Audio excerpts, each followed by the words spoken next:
All right, here we are. We got three legends in the building right now. Reunion. So fun. Oh my God. So this is so cool. So we're doing a little bit of mindfulness and wellness today. And we're with two of my all-time favorite people. So quick backstory. The JCK Foundation, as a lot of you guys know, one of the first places that we went, I remember back in 2015, I think it was 2016, we're at Southern Connecticut State University, where I got to meet Denise. And that was actually before, I think that was right before Mary's time, right? The first time we went. Yeah. Well, Yeah. we actually met at SUNY. We went to see you.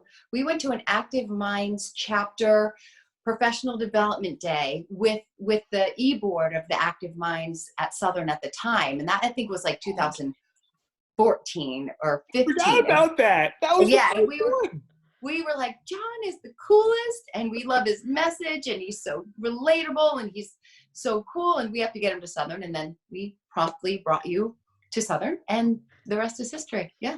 And it's so cool because Southern is a school that we now go to every single year. Yeah. And this year, it was, I remember, so the first 2 years we had you with us, and it was so amazing to have you with us because of your energy and because of your charisma and your calming demeanor. I remember just helped so much just throughout the whole process in the breakout groups. Thank you. And this time we went back in October, early October, and Mary was, we talk about superheroes. Yeah. A superhero. And Love my Mary. Yep. we ended up going to 3 classrooms as well, where we got to talk to some of the students and tell people a little bit about what we were doing. And I remember having Mary in the breakout groups and leading the breakout groups was such a beautiful thing because we had such an intimate environment. And it was so funny that we kept thinking about it. We were like, we wish Denise was here. But you guys took it and just went with it, which is awesome. And Mary has such a great demeanor with students, as do you. So it's just a natural fit that it would be that it would be successful. I had no doubt it was going to be really, really meaningful and helpful for students. So I think what's so special is just like watching it kind of grow and watching us all know each other from year to year to year and having those connections stick and being able to just reach out and call you guys and say, hey, let's do something cool for the people. Let's do some mindfulness because I remember like the last time that we were there when you were there, I think it was April we were there as well. And I was just like, oh my God, I got to get into mindfulness. And you were teaching a class and you're what we call the mindfulness master. I agree. That's the word on the street. That's the word on the rumor mill. It's a very local, small street, but that's okay. Oh my God. It's good. It's okay.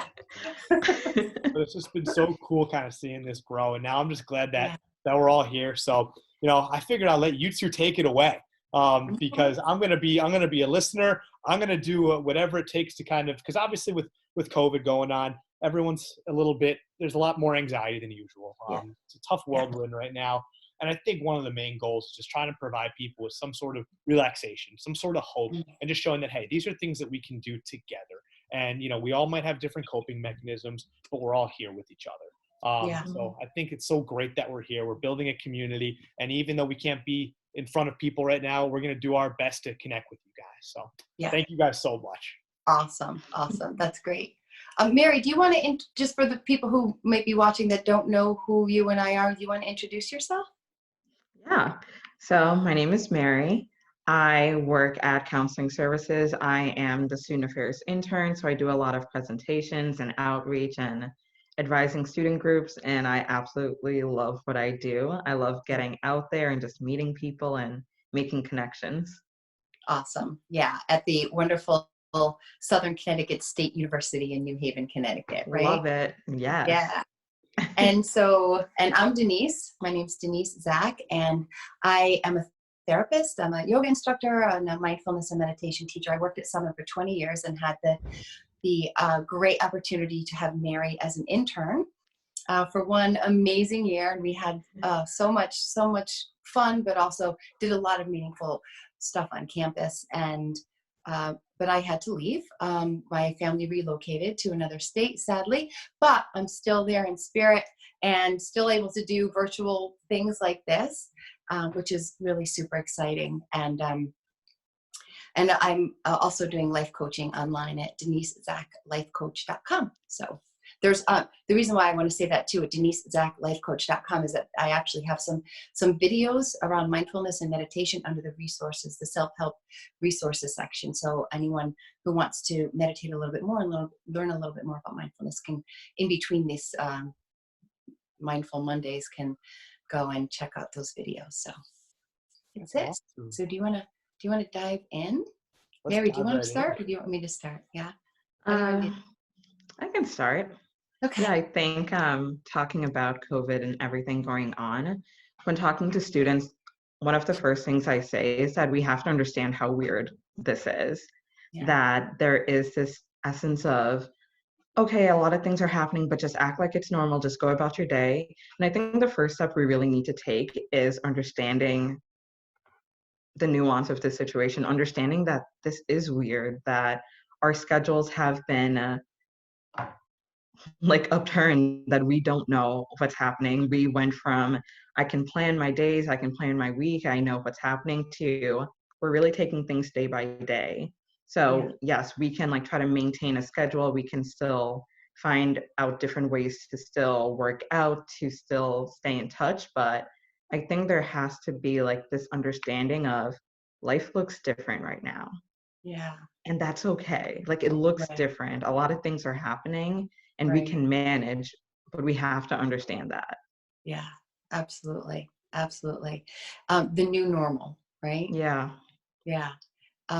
And it's going to change. It's going to continue to change, and it's going to change in some ways, maybe not so good, because we just don't know what's to come, but it's also going to change in good ways eventually. Nothing ever stays horrible, completely horrible, or nothing ever stays. I mean, what's that saying? The one constant thing in our world is change, right? Yeah. So the acceptance of that, I think, is what you're kind of alluding to, Mary. And one of the things that we talk about a lot in mindfulness, week 5, right, is we have an 8-week series that we've done.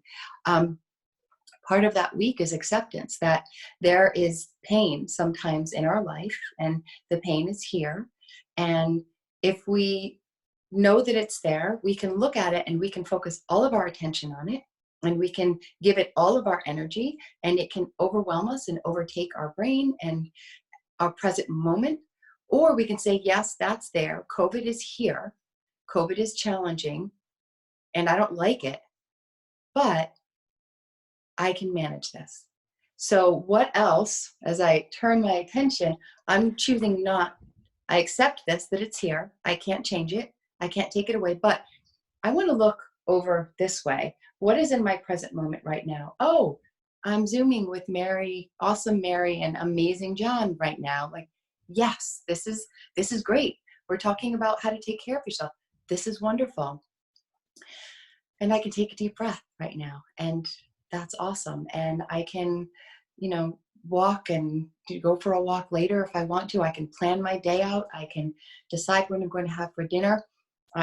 These are things that I can think about that aren't COVID related, but also don't ruin my day and don't ruin this breath and this space in this moment. And so part of it, like Mary is saying, is this acceptance piece. Like, yeah, this is a new normal. This isn't comfortable all the time, but I can walk through it kicking and screaming and being anxious and thinking about it and fretting about it and being overwhelmed by it. Or I can say, all right, it's here, and let's make something really cool for dinner tonight. Let's take a walk around the block right now. Let's take 10 deep breaths. Let's play cards. I'm going to go read a book, or, I'm going to write a poem. So to give you an example, my son, his friend's birthday was this a couple of days ago, and he decided he was going to write her a song. He found some backtracks on the internet, wrote the lyrics, recorded it, and sent it to her virtually with a slideshow of pictures of them together. I was crying when I watched it, but there was no COVID in that. You know what I mean? We're in a pandemic right now. It was just a beautiful thing that he did for a friend. And that's the beauty of right now, is we don't have to let this thing that's happening over here control everything? Do we need to be cautious? Yes. Do we need to be aware of things? Absolutely. Do we have to do things differently than we've done in the past? Yes. And you can write a song and send it to your friend, so there's that balance. That's so cool. Yeah. So Mary, what do you think, when you think about kind of how you've adjusted, what's been the hardest part for you? And John, what's been the hardest part of adjusting to all this? I think it's been taking in all the different changes, like at work, having outreach be my main job, and now trying to figure out, how do I do outreach from home? Yeah. Like, how does that work? From This having is it. conversation, exactly, from having conversations with students about how they feel like they're always on their phone, that it's hard to connect with people face to face. And now I'm like, let's connect on the internet. Right. Like, this is very like counterintuitive. Right. But at the same time, it's been like a blessing. And I like being someone who likes to plan things and likes to have like a general scope of what's happening. This time has almost put me into a pause position of, I have today and I'm going to do what I can today. And like really channeling in those like mindfulness skills and that mindfulness practice of like, okay, right now I'm noticing that I'm feeling kind of anxious. What's happening around me? Okay, like, like someone keeps talking about this, or I've had friends who like parents are in like the high risk category, and even talking to her, it's like, yes, I want to support her and I want to be there. Yet at the same time, like, how can I debrief after? How can I bring myself back into this space of like calmness afterwards? So it's been like challenging just trying to be aware of the different like intake of information and different sources of anxiety, because yes, COVID is around, and yet I can make almost more peace with that. But it's like the other factors, whether it's like friends or family or just like other people in general, that I'm like, this is almost more anxiety producing right now. So still wanting to like be with people and like love on them and care for them, but still realizing that I have to make sure that I'm okay. So that's been a balance. For sure.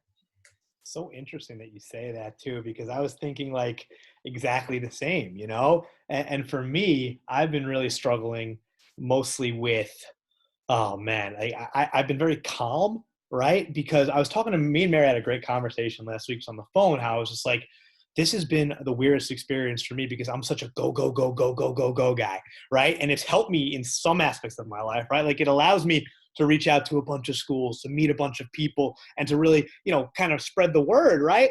But at the same time, oh my God, I was overwhelming myself so much without realizing it, right?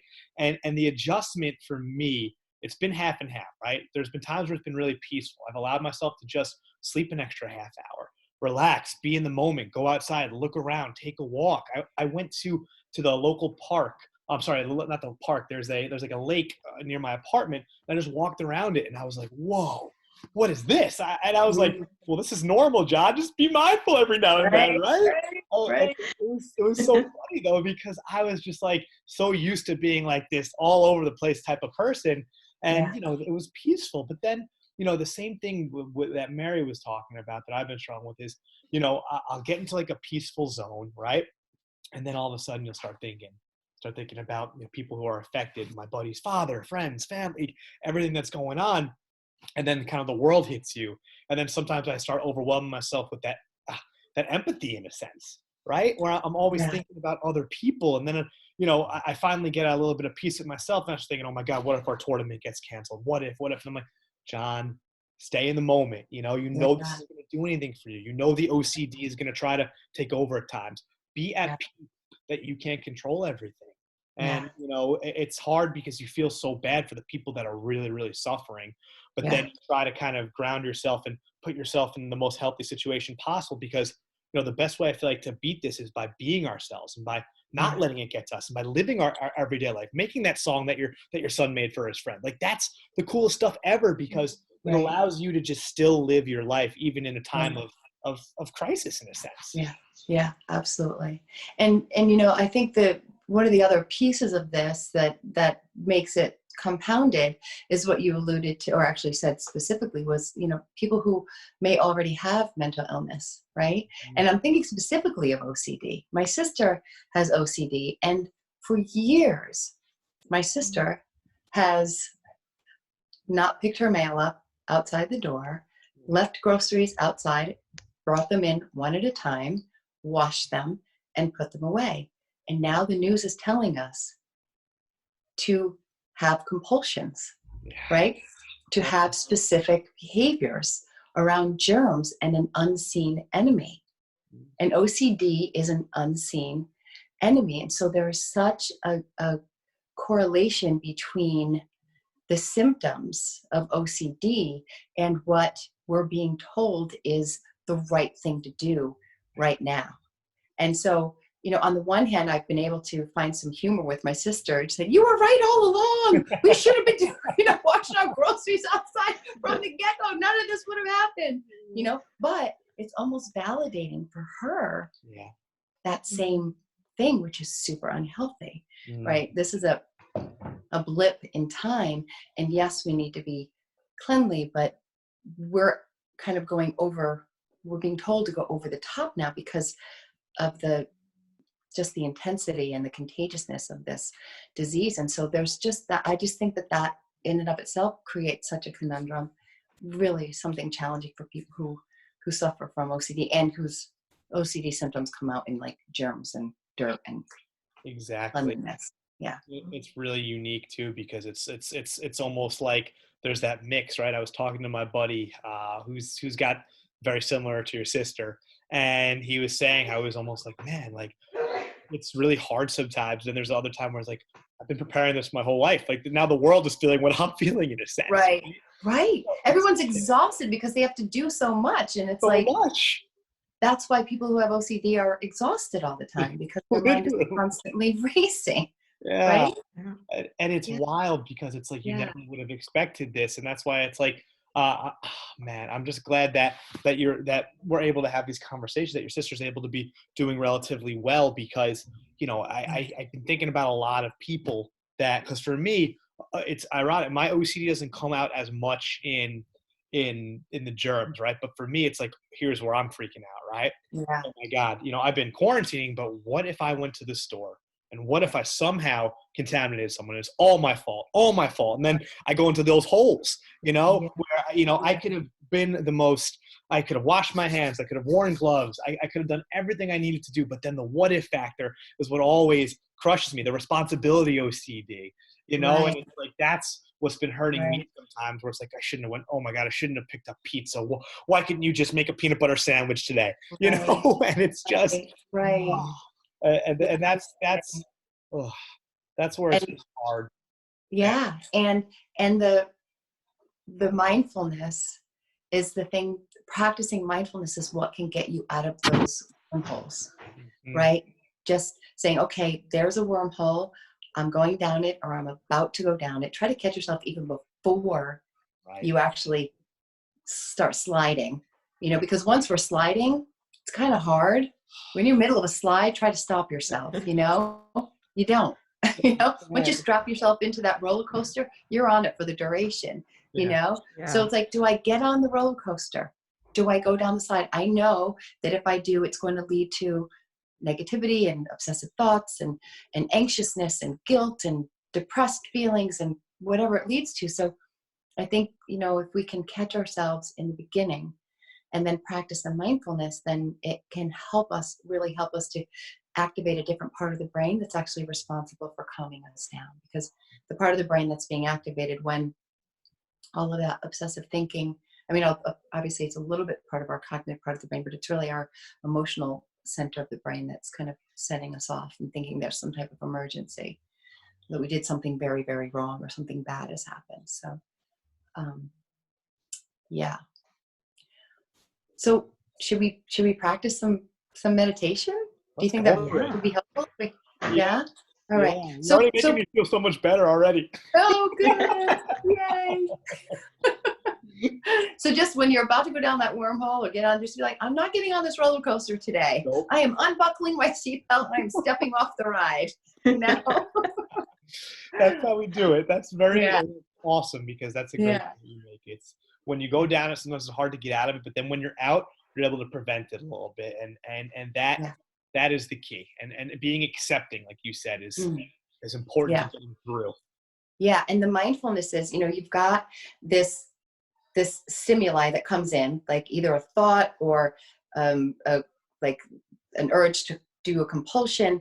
And if you can insert mindfulness here before you actually get on the ride and start sliding down that slide, then you break the connection. And that's what we're looking to do. Mindfulness kind of breaks the connection between the stimuli coming in and the roller coaster ride or the automatic reaction. So it allows us to respond in the moment. Say, okay, hold on a minute. I'm about to kind of, or even beforehand, right? So even before, if you know that like going to the store creates anxiety for you, be like, okay, I'm going to go into the store. I know I'm being clean and I'm going to stay focused. I'm going to focus on my breathing when I'm there. I'm going to focus on paying attention to the way my feet sound hitting the ground. I'm going to pay attention to the colors. I'm going to be careful. And then when I leave, I'm going to just drive home or walk home. And I'm going to pay attention to my 5 senses when I do that.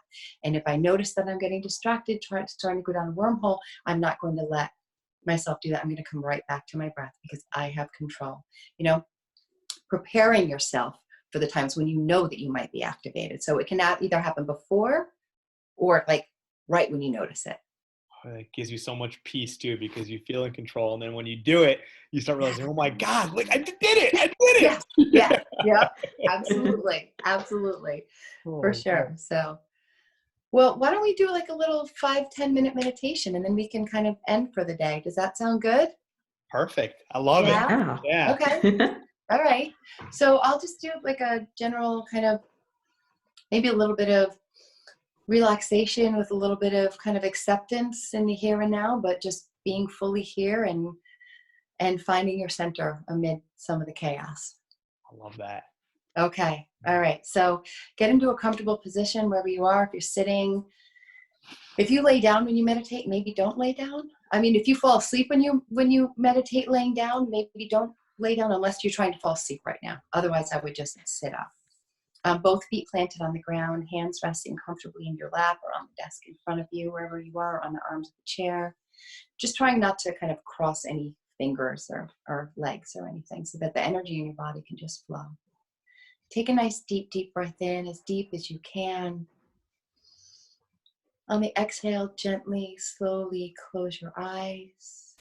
Exhale out. Take another deep, deep breath in, as deep as you can. Filling up those lungs. Exhale slowly, completely. Taking another deep, deep breath in, as deep as you can this time. Deepest breath in. This time, holding that breath at the top for just a moment. Just a moment. Just a moment. And now slowly as possible, exhaling. Noticing the air leaving either your mouth or your nostrils, the way it's warmed by your body. Returning to normal, natural breath now. Follow the breath in this moment. Follow the rise and fall of the chest with every inhale and every exhale. Notice how every inhale naturally finds the next exhale, and how every exhale naturally finds its next inhale without thought, without force. And notice the quiet moments in between the inhale and exhale. That space where you're neither inhaling nor exhaling. That split second. Something we don't pay attention to at all throughout our day. These subtle happenings that we can learn to appreciate and become aware of in this moment. Now that you've settled into your breath a bit, notice your body. Notice any sensations in your body that may feel tension or tightness or discomfort. And just gently breathe into those areas. Imagine the oxygen swirling in and releasing the tension, and then exhaling it out, just leaving peace and tranquility behind. Imagining your body softening. And paying attention to the experience of your body in this moment. Just letting go of any holding or tightness. Let go of your jaw that you might be clenching, or eyebrows that you might be furrowing, or hands that might be clenching, or shoulders that may be tight, back that may be tight. And just breathe in and allow your body to feel heavy, letting go completely of any tension.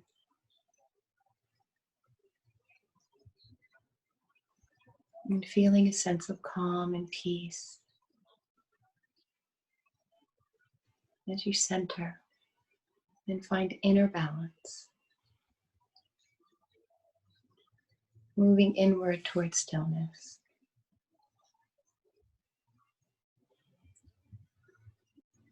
And just as you can let go of muscle tension and tightness and center in on your breath, also know that you can create that in your everyday life by letting go of thoughts that are unhelpful, letting go of clinging or holding on to ideas or fears that are negative and unhelpful, letting go of the what ifs, the what's going to happen, or worrying about what happened before, and just being in this moment. There can be pain, and you are okay. You have everything you need in this moment to be okay.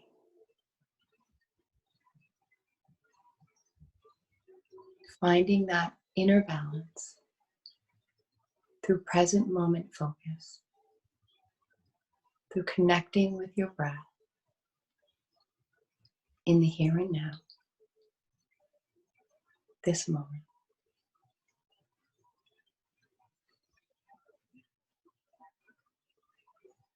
And finding that flow for yourself, whatever it may be. And thinking about what you're grateful for in this moment. What brings you joy? What brings you peace? Knowing that you can have those things, you can use those things when you need them to help you find your center. So there can be pain. There may be things that are not perfect, that you may not be comfortable with completely, that are going on in the world. And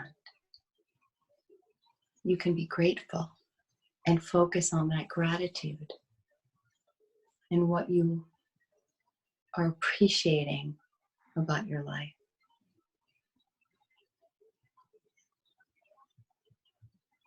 And staying centered with your breath. And as you think of things that you're grateful for, think or actually pay attention to what that feels like in your body when you think of things you truly enjoy, things that bring you true peace, that fill your spirit, that fill your soul. What does that feel like in your body? Does that create warmth, a tingly feeling?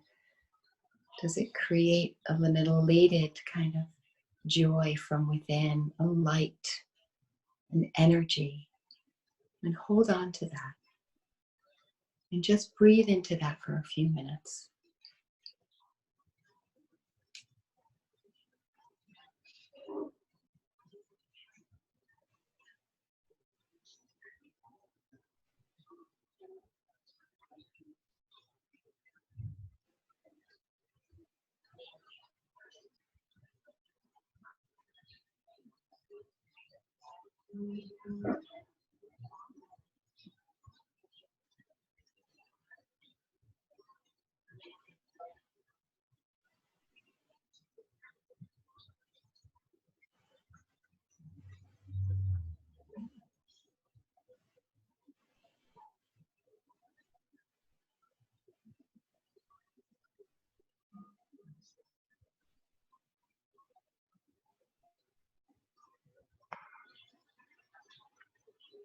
Always coming back to the breath. If you get distracted, just noticing the breath.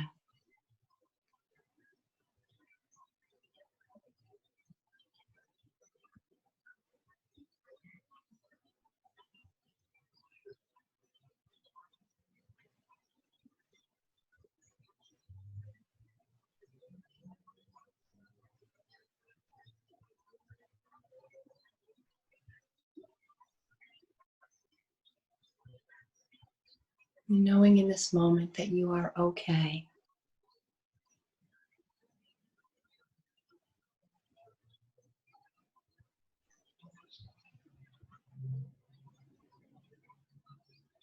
And coming back to awareness of the breath, bringing that sense of joy or positive energy that you created through your gratitude, through your letting go, through your present moment focus.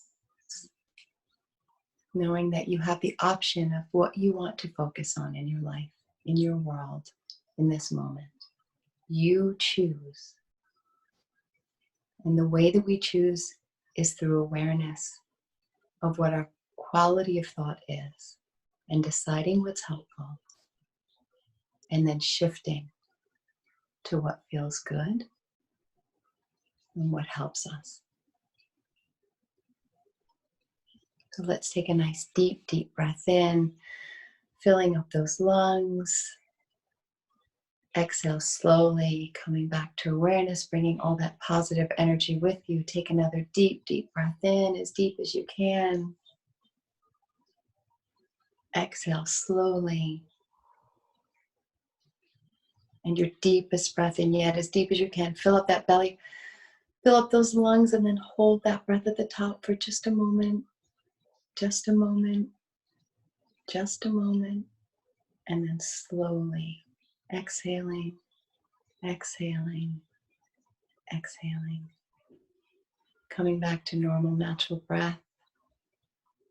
Thank you for tuning in. You want to open your eyes. You can place your hands, palms together in heart center. Wishing you all well. May you be safe. May you be happy. May you be healthy. May you be at peace.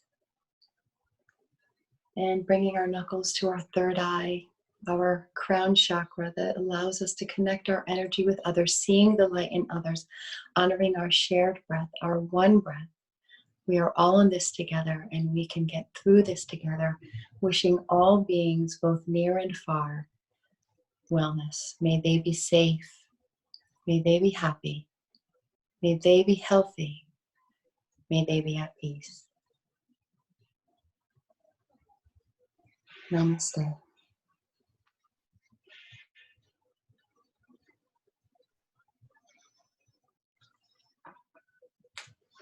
Whoa. That Awesome. was amazing. It's like a journey. I'm glad you liked it. Good, good, good.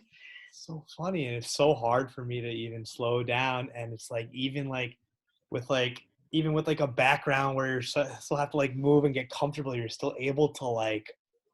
I got lost in there, and when you're talking about like when you're really talking about things that make you joy and having that warm tingly feeling, that was crazy. Well, yeah, usually when we can't have an emotion without having a body sensation. And usually when we feel, you just can't. Like when you're bored, you're like, oh. When you're angry, you're tight. When you're excited, you're buzzing. Joy usually brings like warmth and inner peace. So it just, when you think of something that you truly are joyful about, then that usually is the sensation that goes along with that.